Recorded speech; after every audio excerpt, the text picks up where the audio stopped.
Bismillahirrahmanirrahim. Assalamualaikum warahmatullahi wabarakatuh. Alhamdulillah, puji syukur kita panjatkan kehadirat Allah Subhanahu wa Ta'ala.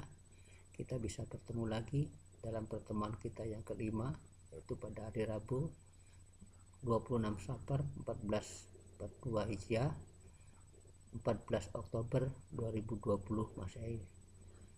Untuk pertemuan kita kali ini kita akan membahas masalah saham, penilaian saham. Sedangkan untuk penghitungan yang seharusnya dilakukan hari pertemuan sekarang, itu telah Bapak sampaikan kemarin, bahkan kemarin juga sudah kita masukkan dalam ujian ya, mengenai return ya, capital return kumulatif. Sekarang Bapak akan melanjutkan mengenai penilaian saham. Beberapa penilaian saham di sini ada mengenai nilai buku ya, nilai buku. Apa itu nilai buku daripada saham ya. Kemudian nilai pasar ya. Kemudian nilai intrinsik ya. Nah, nilai buku itu adalah nilai yang tertera di dalam pembukuan, sedangkan kalau pasar itu nilai yang berlaku di pasaran, dengan nilai intrinsik itulah nilai berapa nilai daripada saham itu ya. Nah, kadang-kadang nilai buku itu lebih kecil daripada nilai dari saham itu. Nah, sekarang nilai pasar juga bisa lebih tinggi daripada nilai intrinsik. Nah, sekarang untuk buku dan nilai-nilai yang bergabung di dalam yang berhubungan dengan saham ini, yaitu ada nilai nominal ya. Nah, nilai nominal, ada agio ya, ada modal yang disetor ya, ada laba. Nah, ini di dalam nilai-nilai dalam pembukuan ya, nilai dalam pembukuan suatu saham ya. Ada nilai nominal ya, nominal itu harga sahamnya. Kemudian agio ya, agio itu adalah selisih antara harga nominal daripada saham dibanding dengan harga yang terjual di pasar. Nah, sekarang nilai modal dan setor itu adalah nilai daripada apa yang ditanamkan oleh pemilik saham. Sedangkan laba di saham ini adalah jumlah daripada agio yang dilakukan dalam transaksi penjualan saham.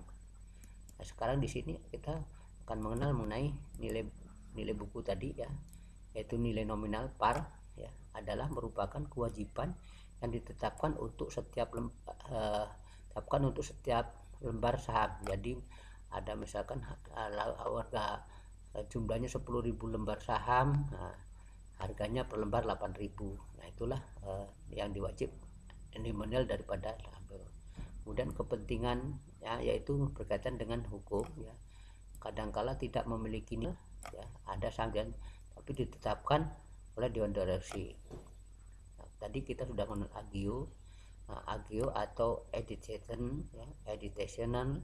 paid in capital atau in excess of par value, merupakan selisih yang pemegang saham kepada perusahaan dengan nilai nominalnya. Itu beda. Nanti contoh ya, contoh agio saham ya, atau additional paid ya, merupakan selisih yang dibayarkan oleh pemegang saham pada perusahaan ya, pada perusahaan. Nah, misal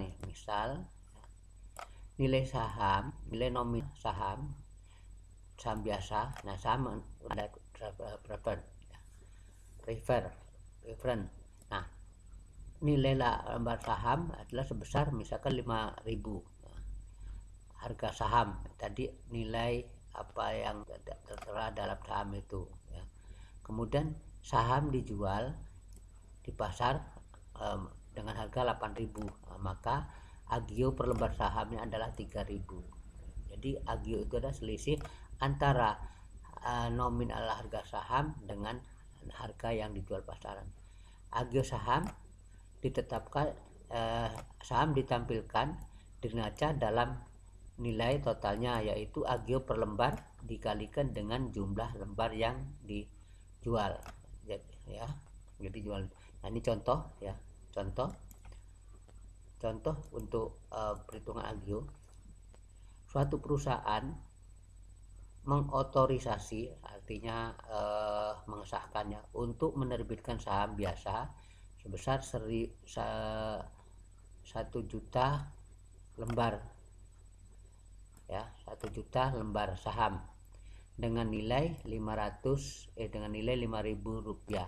Hanya berapa jual berarti 5 miliar ya, saham, nilai saham itu 5 miliar. Pada tanggal 18 Februari 2019 perusahaan mengeluarkan saham sebanyak 800 lembar, jadi 800.000 lembar. Dari yang 1000 dikeluarkan 800, berarti masih sisa 200 ya, sisa 200. Jadi enggak semuanya saham yang ada dikeluarkan, tapi sebagian. Dari 1 juta tadi dikeluarkan 800.000 lembar ya, saham biasa. Ini kita masih bicara saham biasa dengan harga 8.000 rupiah per lembar. Nah, artinya kalau di sini udah nampak jelas nih, harganya 5.000 ya, nominalnya dijual ke 8.000 ya, 80. Dari penjualan saham tersebut ini biasa ini perusahaan mendapatkan kas sebesar 6 miliar 400 juta ya, yaitu 800 kali dengan 8.000 lembar kali dengan 1000. Jadi saham biasa nih modalnya ya, tadi kita modalnya adalah 800.000 lembar kali dengan 5.000 adalah 4 miliar. Sedangkan agionya tadi kan dikatakan bahwa agio itu tertera ya, berapa jumlahnya kali 2 lembarnya. 800 lembar kali dengan 3.000 ya, itu 2 miliar 400 juta. Sehingga total kas diterima adalah 6 juta 400. Ini untuk yang dibukukan adalah 6 juta 400 ya, dengan dibukukan pada agio. Nah, kembali lagi kita kalau kita mengenai modal, nah, modal itu kan ada tier 1 ya, tier 2 dan seterusnya. Nah, itu tier 1 adalah modal sendiri ditambah dengan sinilah kita agio. Berarti ini modal sendiri adalah sebesar 6 juta 400 ya, terdiri dari modal saham dan agionya. Nah, sekarang nilai daripada nilai dari buku ya, nilai modal ya, nilai modal setor paid in capital tadi udah merupakan total yang dibayar oleh pemegang saham kepada perusahaan emiten untuk ditukarkan dengan saham preference atau saham biasa. Jadi nilai yang setor adalah termasuk ini ya, termasuk agionya, itu nilai yang setor. Laba ditahan ya, merupakan laba tidak dibagikan kepada pemegang saham. Jadi kalau perusahaan itu laba, ada kalanya labanya tidak dibagikan. Nilai book value per lembar saham menunjukkan aktiva bersih net yang dimiliki oleh pemegang saham ya, dengan memiliki 1 lembar saham ya. Nanti contoh daripada nilai modal setor ya, merupakan modal dibayarkan oleh pemegang saham kepada perusahaan untuk ditukarkan bersaham. Nah, di contoh nih pada tanggal 2019 perusahaan membeli kembali. Tadi kan saham di 800.000 lembar ya, 800.000 lembar. Kemudian membeli kembali sebanyak 100.000. Jadi yang beredar masih berapa? Masih ingat, yang beredar masih 700.000 dengan harga pasar ya, itu 5.000. Jadi saham yang 800 tadi dibeli lagi 100 ke 15.000. Nah, ini merupakan saham treasury ya. Tadi kan saham biasa. Saham biasa itu saham yang dikeluarkan pada pertama dengan nilai nominalnya kan ya, sesuai dengan nominalnya. Sedangkan saham treasury itu adalah saham yang dibeli kembali atas saham